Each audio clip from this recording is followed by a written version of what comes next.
second week of our series, Level Up. Can I pray with you guys to start? And then we'll get into this. If you could pray for me tonight, I'm battling some sort of massive sinus infection that's not fun right now. So you can even pray for me that as I speak, it's not distracting. So God, I just ask that you would give us a good night. I pray that as we look into your word, that you would help us to see how much you care for us, how much you love us, and how much you want us to take our next step in our walk with you. We could actually level up in some ways with you, that we could know what it is to sense your power and your love for us, and that we can start to show that to others. In Jesus' name, amen. All right, so as we get into this, you guys are kind of the epic generation. And what I mean by that is you use the word epic a lot more than other generations. Is that a true statement? No. You never said epic? You just said it now. So. All right. But let me ask this. So what phrase would you use? Dope. Dope? But like not in the Yeah, I know that much. Any other phrase that you guys would use that is appropriate to actually Rad. with rad? No, nobody uses that. That's like, Only you do know. what is rad? Rad's like early 90s, right? 80s. 80s? Born in the wrong generation. It was rad, dude. Okay, this is terrible. All right. So dope is the word. What's the other word? Lit. Lit. Oh, that's That is meant in another context. Hype. Hype. You use that one. No, that's hype. This is hype. That's Boston. Boston. Boston. Like Boston.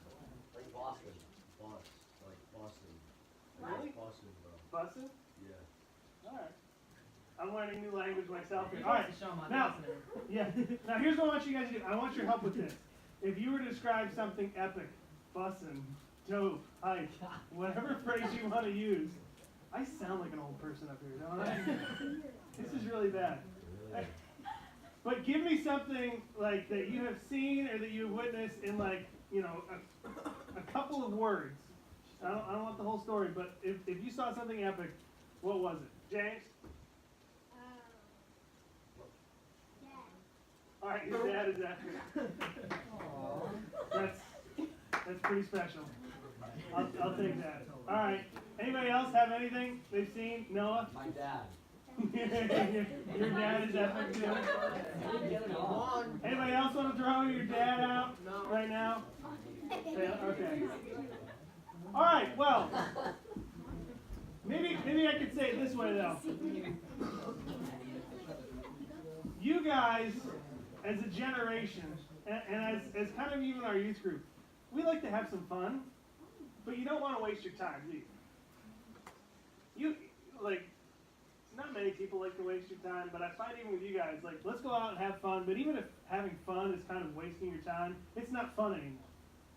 Like, you guys want purpose to something, you want meaning to something, you want to have value with it, and it's really kind of a cool thing, but you don't want to waste your life. But if you're honest, there's a lot in your life that is wasted.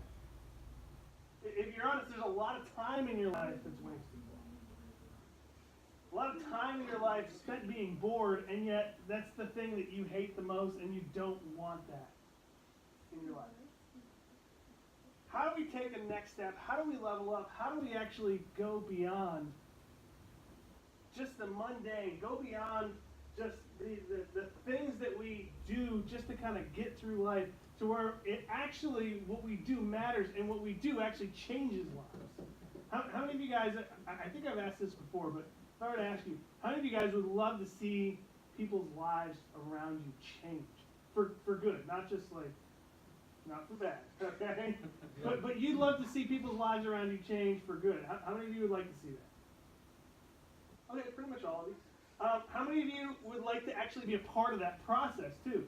So where your life actually counted for having an impact on someone else's life, that it was so deep that it helped change even the course and direction of their life for something far better. How many of you would like to be part of something like that? Okay, a bunch of you.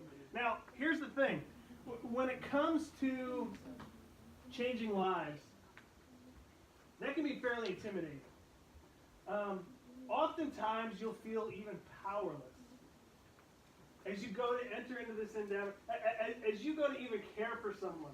You ever just like, hey, I just want to care for this person I love, and you just feel powerless for how to do it. You don't know what to do. You don't know where to do it. And then maybe you want to take a step and really do it, and you kind of feel powerless about, well, what is this person going to think of me if I go ahead and do it?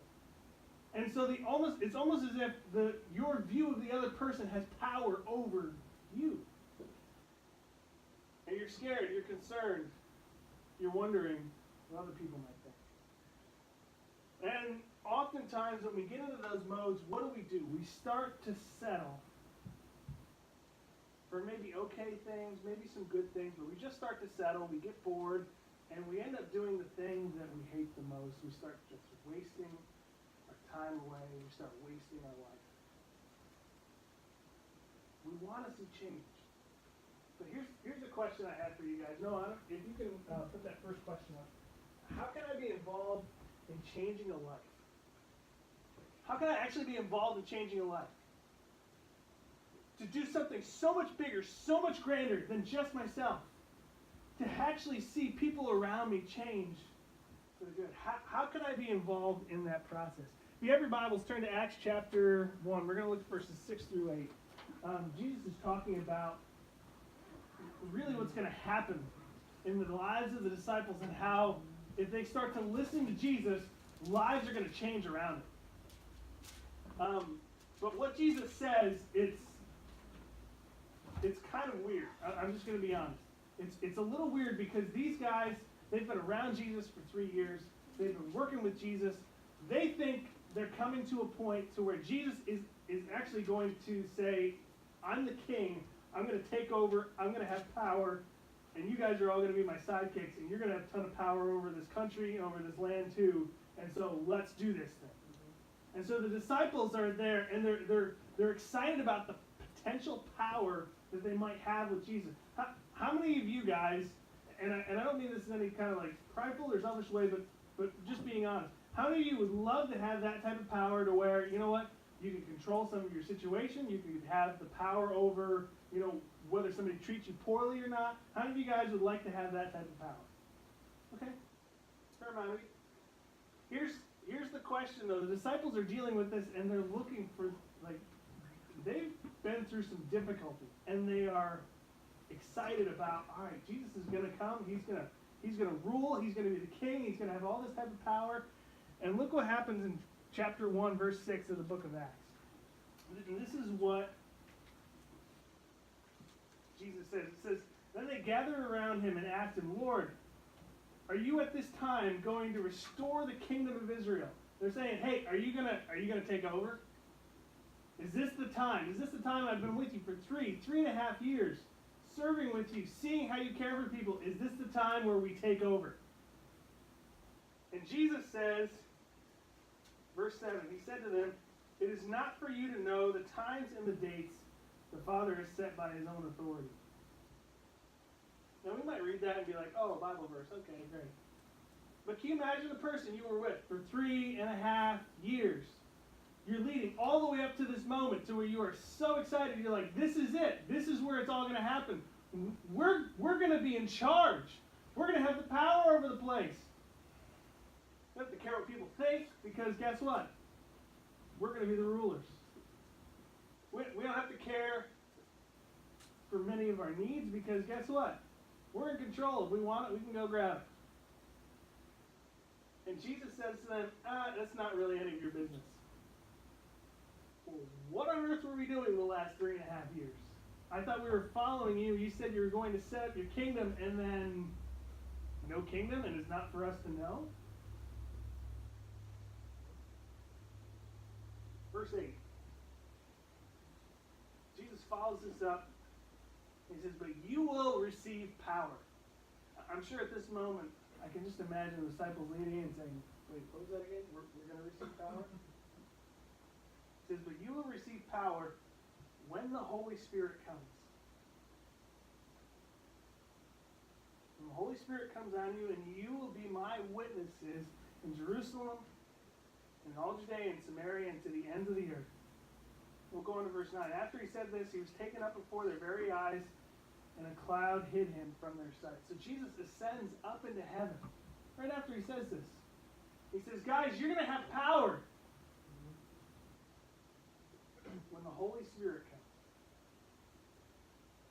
The power to be my witnesses here in your neighborhood, in your county, or the area around you, and then on to the end of the earth. See, what Jesus was talking about as far as his kingdom was far greater than the disciples, his followers, even imagined. But it's funny, it wasn't what they imagined. They thought they were going to get a different type of power. And Jesus shows them what true power looks like. Power to be used by God to change lives. And last week we talked about this whole idea. If you have the Holy Spirit, you have God's power in you. If you've trusted Jesus, if you're a follower of Jesus, that means God has actually taken residence in your life and he lives in you. And you have God's power in you. And so,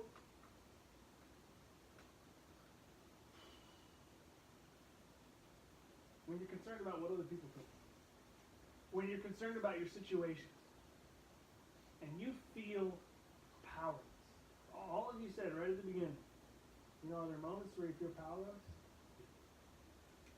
You all feel it. You fear what other people might say. We don't have to fear. Why?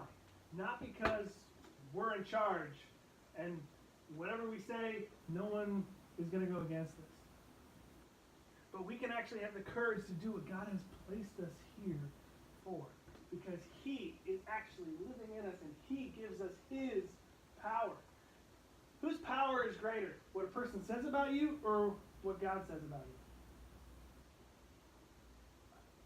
you? If God exists, it's got to be God because God's more powerful than the person. But we don't look at it that way, do we? Or at least we don't feel like that in the moment. And that's why Jesus is sharing this, and he wants to change the disciples' perspective. He wants them to see, listen, guys, the power that you need is not in just to where people are going to listen to you because you're in charge. The power that you need actually comes from me, and it lives inside of you. And it enables you to do things that you never thought was possible. Each one of my kids, as they've grown up, they've been fascinated with the ceiling fan. How many of you guys have a ceiling fan with like a light attached to it? You guys ever seen that? All right, you at least know what I'm talking about. Ceiling fan, light, and it's got the pull strings on it. Each child on their own has no power. Even if they desperately want to, they have no power on their own to be able to reach up and grab that. Why? Because it's too far out of their reach. But one of the things they love is when I pick them up and I grab them, and especially when they're younger, they didn't have enough strength to pull down on the pull cord to like make the light turn on and off. And so what they do is they grab on, and then I would hold on to them real tight, and then I would bend my knees, and they'd pull the light out, and they thought it was the greatest thing on earth. They were just like, wow! Addie still loves doing it, like the smile on her face from year to year. But oftentimes, that's what it's like in our Christian life. Jesus says right here, hey, you're going to be my witnesses. You're going to share who I am with people. And you're like, wait, what? That's like way up there. There's no way that I could do that. He says, oh, but you'll have the power to do it because I'm actually living in you. If you don't have to actually do it alone, I'm actually going to give you the strength, the courage, to not fear and to be able to do it.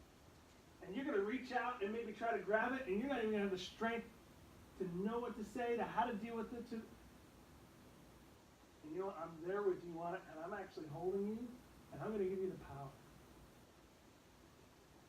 I think the question is not whether, if you're a follower of Jesus, you have God's power in you.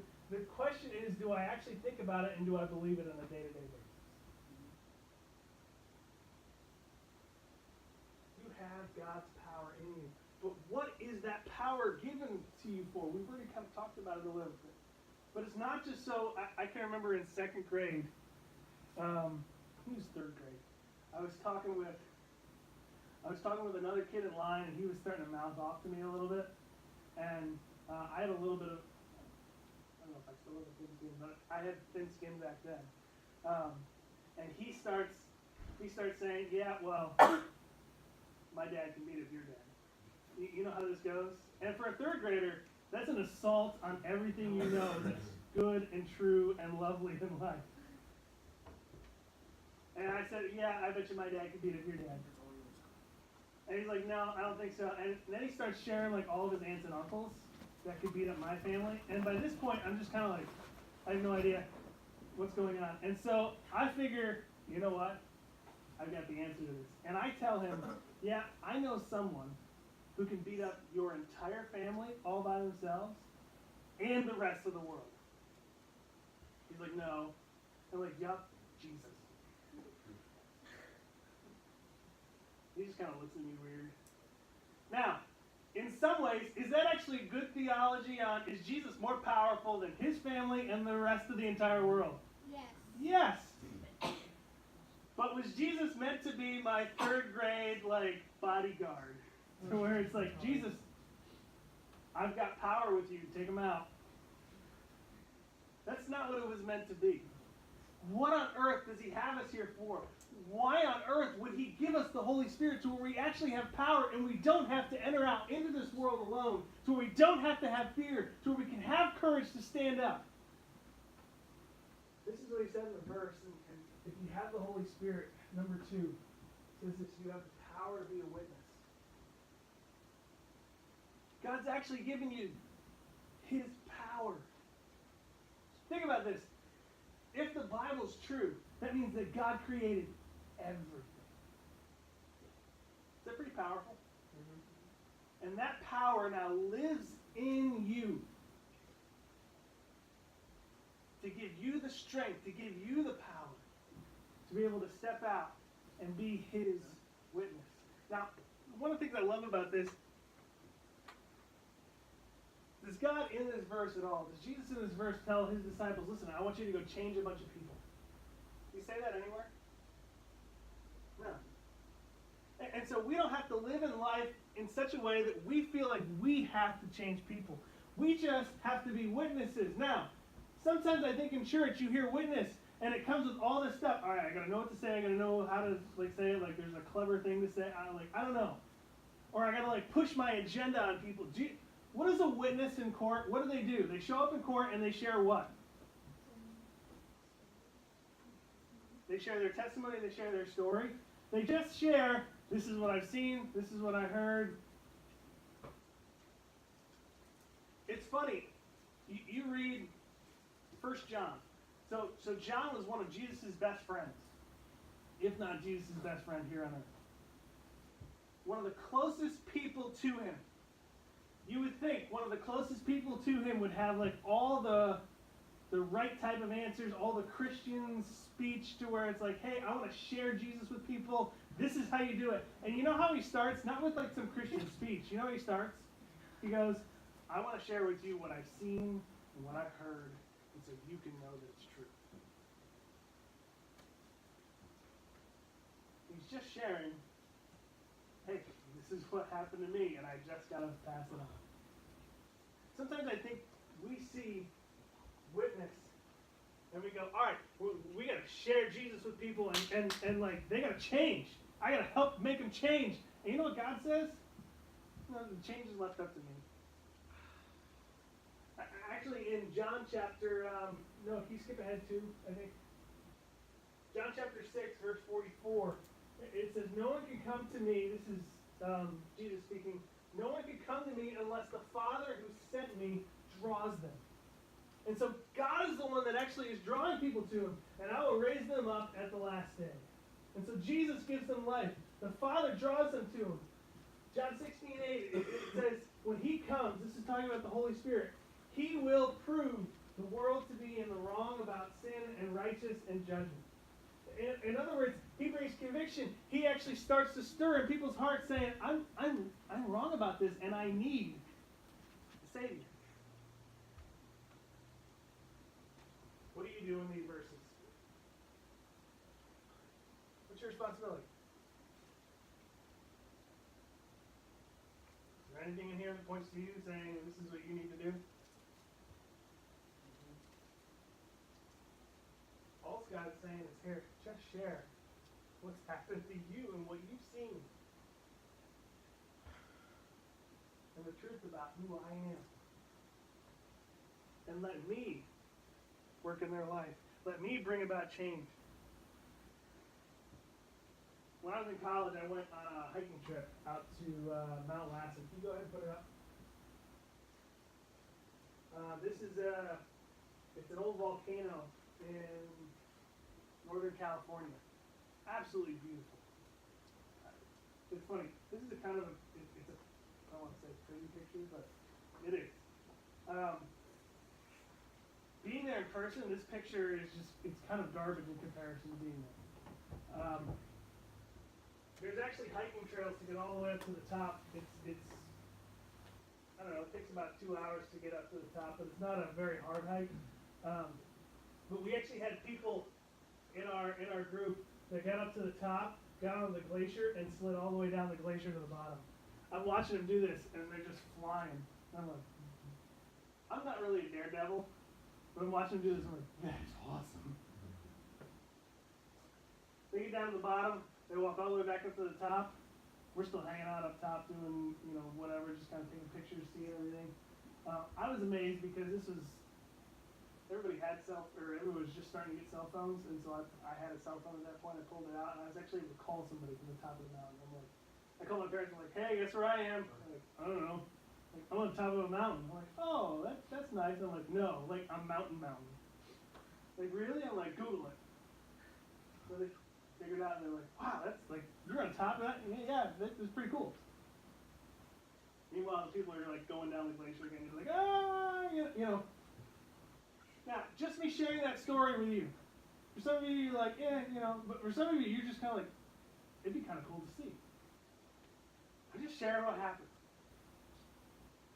Imagine if this was not what you've seen, but what you've seen is the God of the universe, who created all this and has created you and the person that you're talking to.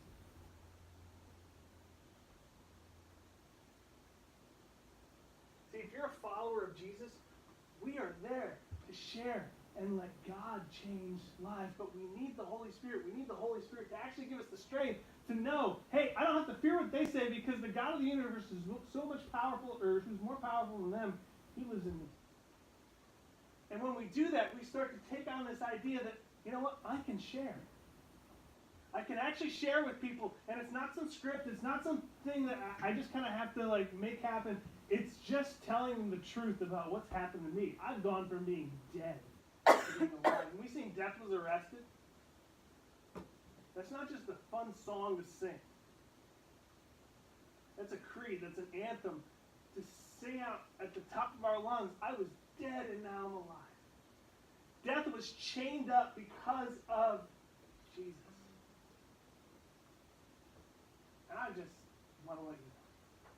See, we need the Holy Spirit to be able to share. And if we are followers of Christ, then we need to understand this, that every believer is a disciple. And every disciple is a disciple maker. If you're a follower of Jesus, if you've trusted Jesus, that means Jesus has actually put you here for a purpose, to share with others so that they can know. And then when they know, they start to share with others. And it goes on and on and on. That's what we're here for. And for some of you, you're bored in life, you feel powerless. And God is sitting here saying, he's like, hey, listen, you want to be involved in life change? You want to be actually used for something greater than even what you see here on this earth.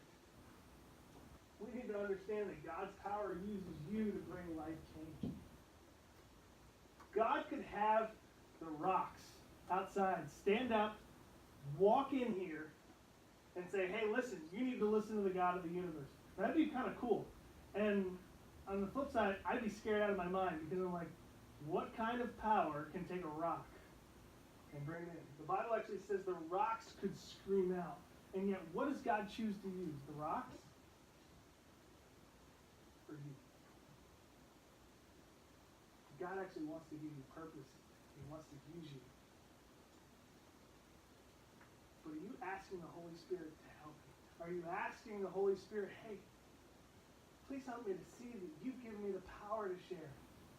And so that instead of believing the lies of fear, instead of believing the lies of the other people have more power over me, that you believe the truth about what God says. So what are you going to do?